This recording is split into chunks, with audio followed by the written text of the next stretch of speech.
आज हम लोग पढ़ेंगे वेरिएबल एंड ऑपरेटर, ठीक है ना। वेरिएबल और ऑपरेटर जावास्क्रिप्ट के अंदर वेरिएबल क्या होता है और ऑपरेटर क्या होता है उसके बारे में हम लोग आज डिस्कशन करेंगे। ठीक है, तो चलो इसके एक फाइल बनाते हैं पहले पढ़ने से पहले, variable.js। ठीक है, एक जेएस फाइल बना लिया। ठीक है, इसको नोड के थ्रू रन करेंगे, नोड जेएस के थ्रू। हम लोग ब्राउजर के ऊपर भी रन कर सकते हैं और नोड जेएस के थ्रू भी रन कर सकते हैं। जैसे नोड जेएस के थ्रू रन करना होगा तो यहाँ पे आपको नोड स्पेस फाइल का नाम variable.js। तो अभी इसके अंदर कुछ फाइल के अंदर कुछ लिखा हुआ नहीं है, इसलिए आपको यहाँ पे कुछ आउटपुट नहीं दिखेगा। ठीक है, तो अब हम लोग वेरिएबल पढ़ेंगे, तो इसके अंदर बेसिकली हम लोग कवर क्या कर रहे हैं, वेरिएबल एंड ऑपरेटर। ये एक जेएस फाइल है, आपको दिख रहा होगा ये जेएस फाइल मैंने बनाया variable.js। इसके अंदर ये कमेंट है, एक कमेंट के अंदर हम लोग लिख सकते हैं यहाँ पे जो भी एक कमेंट लाइन चाहिए होता है लिखने के लिए, कोई भी समझने के लिए लाइन अगर कुछ आपको लिखना है तो आप इसके अंदर कमेंट के अंदर लिख सकते हो। ठीक है, ये मल्टी लाइन कमेंट होता है, एक होता है सिंगल लाइन कमेंट जो आप ऐसे लगा सकते हो सिंगल लाइन लिखने के लिए। ठीक है, तो अब आते हैं। ठीक है, वेरिएबल क्या होता है मान लो। ठीक है, देखो आपको पता है जावास्क्रिप्ट में प्रिंट कराने के लिए क्या यूज करते हैं, कंसोल डॉट लॉग। आपको पता होगा कंसोल एक ऑब्जेक्ट है, जावास्क्रिप्ट के अंदर कंसोल क्या होता है, एक ऑब्जेक्ट होता है। डॉट एक ऑपरेटर है और लॉग मेरा क्या है, एक मेथड उस ऑब्जेक्ट का। ठीक है, तो कंसोल के अंदर क्या होता है, कंसोल मेरा क्या है, एक ऑब्जेक्ट है, उसके अंदर क्या होता है, प्रॉपर्टीज होती हैं। ठीक है, मेथड है, प्रोटोटाइप मेथड्स बोलते हैं। तो कंसोल के अंदर मेरा लॉग एक मेथड है। ठीक है, लॉग जो मेथड है इसके अंदर हम लोग कोई भी जावास्क्रिप्ट के इसके अंदर क्या लिखते हैं, जावास्क्रिप्ट का डेटा टाइप। आपको पता है डेटा टाइप कितने टाइप के होते हैं, स्ट्रिंग, नंबर, बूलियन, सारे डेटा टाइप के अंदर आते हैं। अब जो भी यहाँ पे लिखोगे, जैसे आपने 20 लिखा तो यहाँ पे 20 प्रिंट होगा। देखिए 20 आपको दिख रहा होगा, यहाँ पे आउटपुट 20 प्रिंट हो गया। तो ये प्रिंट करवाने के लिए है हमारे पास। ठीक है, अगर मान लो यहाँ पे कंसोल डॉट लॉग लिख दिया मैंने, यहाँ पे 20 प्रिंट करवाना है, 20 लिख दिया। अगर मुझे स्ट्रिंग प्रिंट करवाना होगा तो स्ट्रिंग लिख देंगे। तो स्ट्रिंग डबल कोट्स में होता है और सिंगल कोड में होता है, आप कुछ भी लिख सकते हो यहाँ पे स्ट्रिंग में। स्ट्रिंग के साथ कुछ कोई भी डेटा लिख सकते हो, जैसे इसके साथ मुझे प्लस लिखना है तो आप प्लस भी लिख सकते हैं, आपको मिल जाएगा आउटपुट। ठीक है, तो यहाँ पे आप कंसोल डॉट लॉग में मैंने 20 लिख दिया और यहाँ पे कंसोल डॉट लॉग में हेलो लिख दिया। आपको पता है कंसोल एक प्रीडिफाइंड ऑब्जेक्ट है, डॉट एक ऑपरेटर है। बेसिकली देखो जो जावास्क्रिप्ट जो है, यहाँ पे तीन चीजें आपको जावास्क्रिप्ट में पढ़ना है, जिसके जावास्क्रिप्ट का कोई भी कोड आप लिख सकते हो। सबसे इंपॉर्टेंट है, देखिए सबसे पहला है आपको किस पे कमांड होना चाहिए, सबसे पहला है ऑपरेटर। ठीक है, दूसरा है प्रीडिफाइंड कीवर्ड्स, कीवर्ड्स आपको पता होना चाहिए, और ऑब्जेक्ट। ठीक है, ये तीन चीजें मिलकर जावास्क्रिप्ट का कोड आप लिखते हैं।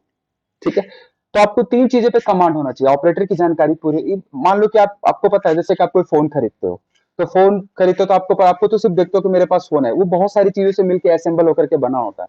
तो आपको सेम जावास्क्रिप्ट में भी आपको अगर कोई कोड लिखना है तो आपको ये तीन चीजों पे कमांड होना चाहिए, ऑपरेटर, कीवर्ड्स और ऑब्जेक्ट।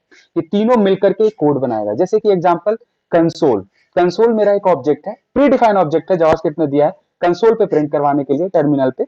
डॉट मेरा एक ऑपरेटर है और लॉग एक मेरा एक मेथड है।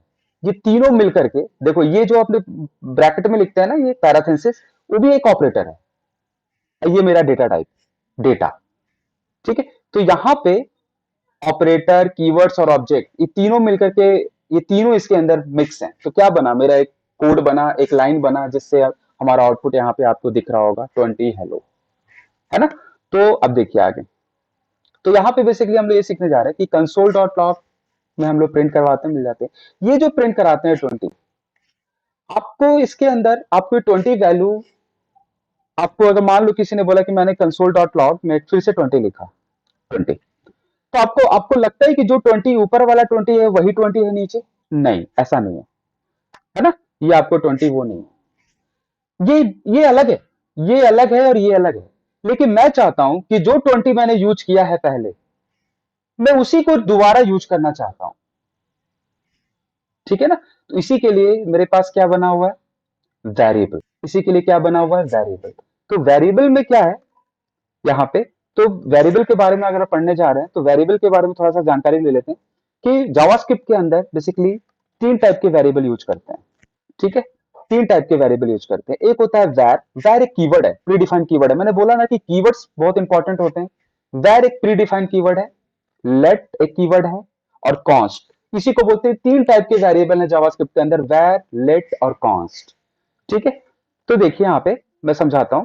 तो मैं पहले वैर की बात करूंगा। वैर एक वेरिएबल होता है जावास्क्रिप्ट में। जावास्क्रिप्ट के अंदर कोई भी कोड लिखोगे तो सबसे मान लो कोई वेरिएबल वेरिएबल बना रहे हो, तो वैर मेरा एक कीवर्ड है, तो वैर लिखते हैं। और जावास्क्रिप्ट आपको पता होना, जावास्क्रिप्ट जो चलता है वो टॉप टू बॉटम चलता है, मतलब ऊपर से नीचे की ओर चलेगा। ठीक है ना, टॉप टू बॉटम चलेगा। और ये कैसा लैंग्वेज है, सिंक्रोनाइज्ड।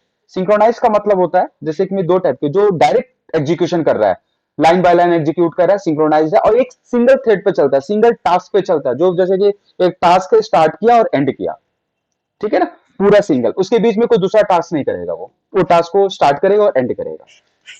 ये सिंक्रोनाइज होता है, ठीक है। तो अभी उसके बारे में डिस्कशन नहीं करेंगे, हम आगे की क्लास में डिस्कशन करेंगे सिंक्रोनाइज और एसिंक्रोनाइज क्या होता है, उसके बारे में डिटेल में डिस्कशन करेंगे। तो यहाँ पे मैं वेरिएबल की बात कर रहा हूं, तो यहाँ पे एक वैर है, ठीक है। वैर एक प्रीडिफाइंड रिजर्व कीवर्ड है, ठीक है। ए ए मेरा क्या है, एक वेरिएबल है। ये मेरा क्या है, एक वेरिएबल है, ठीक है। ये कैसे पता चला ये वेरिएबल है, क्योंकि इसके पीछे क्या लगा हुआ है, वैर। अगर किस कोई चीज लिखा हुआ है, जैसे यहाँ पे आपने एक लाइन लिखा है ए और उसके पीछे वैर लगा हुआ है, तो इसका मतलब एक वेरिएबल है, ठीक है। वेरिएबल ए है। अब इसमें मैंने क्या डाल दिया, वैल्यू 10। अब मैं बता रहा हूं कि वेरिएबल ए है, इक्वल क्या लिखा हुआ है, 10, ठीक है। तो 10 जो है एक वैल्यू है, जो कि किसके अंदर डला हुआ है, ए के अंदर। जो डलता है ना, जैसे वैर ए, तो जो वेरिएबल जो लिखते हैं हमेशा लेफ्ट साइड लिखते हैं, कोई भी वेरिएबल, इसको ये जो पार्ट है ना वैर ए, इसके अंदर क्या डाल रहे हो आप, 10। इक्वल एक ऑपरेटर है, मैंने बोला ना कि तीन चीजें मिलकर के आप एक पूरा सेंटेंस बनाते हैं, एक पूरा कोड लिखते हैं, ठीक है। तो देखो यहाँ पे कीवर्ड है, ठीक है, वैर ए मेरा है, वेरिएबल का नाम है ए, इक्वल एक ऑपरेटर है, उसमें 10 मैंने डाल दिया, ठीक है। 10 किस में डल गया, ए में, ठीक है। तो यहाँ पे ए की वैल्यू क्या हो गई, 10, ठीक है ना। ए की वैल्यू क्या हो गया, 10। अब जब इसको प्रिंट कराओगे तो कंसोल डॉट लॉग ए, तो अब देखो यहाँ पे ए लिखना है, जैसे आप पहले 20 लिख रहे थे, तो 20 अब डायरेक्ट वैल्यू लिख रहे थे, तो ए लिखा। तो ऐसा नहीं है कि दोनों अलग है, 20 यहाँ पे अगर मान लो कि ए की वैल्यू 20 देते हैं, ठीक है। तो यहाँ पे देखो आउटपुट क्या आ रहा है, 20 20, नीचे देख रहे हो ना, लास्ट कट ये 20 आ रहा है और ये 20। मान लो यहाँ पे 20 प्रिंट हो रहा है और 20 तो यहाँ पे प्रिंट हो रहा है, तो दोनों में डिफरेंस क्या है, प्रिंट होने में कोई डिफरेंस नहीं है। अगर 20 बेटा है वो, तो यहाँ भी 20 है, बट इस 20 को आप दोबारा यूज नहीं कर सकते हो, इस 20 को आप दोबारा यूज कर सकते हैं, ठीक है। अगर आपको दोबारा सेम 20 वही चाहिए, तो आप फिर से लिखोगे कंसोल डॉट लॉग ए, तो आपको दोबारा वही 20 मिल जाएगा। लेकिन इसके अंदर जो आपने यहाँ पे जो 20 लिखा था, यहाँ पे जो 20 दोबारा यूज की, वो सेम नहीं है, ये अलग है, ठीक है ना। मतलब ये अलग डेटा है, अब ये एक अलग डेटा है। लेकिन आप चाहते हो कि मेरा डेटा एक ऐसा डेटा स्टोर करके रख दे जिसको मैं कहीं भी दोबारा यूज कर पाऊं, तो उसके लिए आप क्या यूज करते हैं, वेरिएबल, है ना।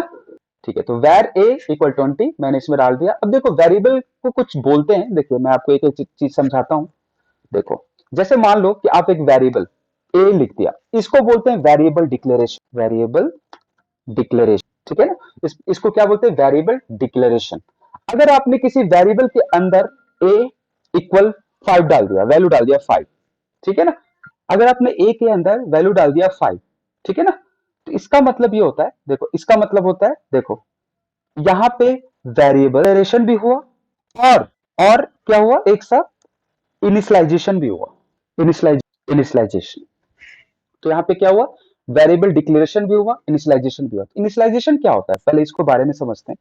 जैसे जैसे मान लो कि आपने कोई वेरिएबल लिखा, दूसरी बात, अगर मान लो कोई वेरिएबल लिख रहे हो, इसके अंदर आपने डाला 10, तो अगर आप दोबारा वैर ए लिख सकते हैं, ठीक है, इसमें कोई प्रॉब्लम नहीं है, सेम वेरिएबल दोबारा। इसका मतलब होता है कि जो ऊपर वाला ए है, ठीक है, उसने अब उसको आप हटा करके आपने एक दूसरा ए डिक्लेयर किया है, नया ए डिक्लेयर किया, और उसकी वैल्यू क्या दिया, 45।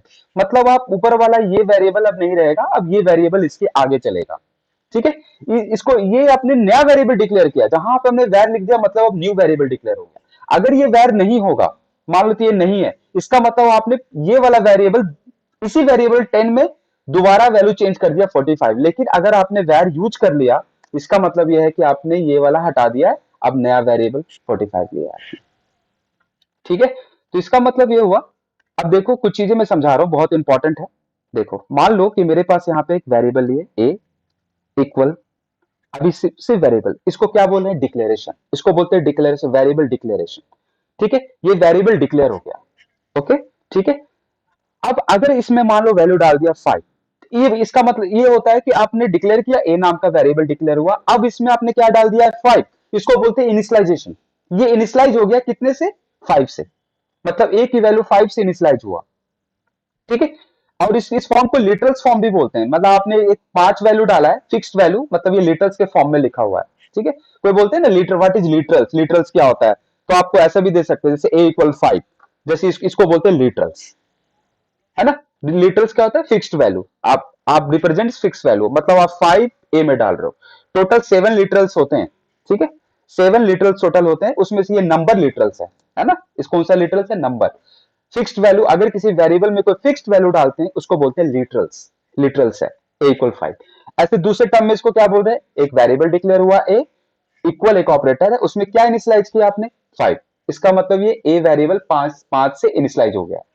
अब इस वेरिएबल को a को इसके नीचे कहीं भी आप इसको यूज कर सकते हैं। a डिक्लेयर किया, अगर आपने अभी a है, ठीक है, तो a की वैल्यू क्या यहाँ पे मिलेगा, 5 मिलेगा, देखो 5 मिल गया, देखो। पहले वाला मैं कमेंट कर देता हूं कोड को, जो पहले यहाँ पे आ रहा है हमारा, ठीक है, तो यहाँ पे मेरा 5 डिक्लेयर हो गया।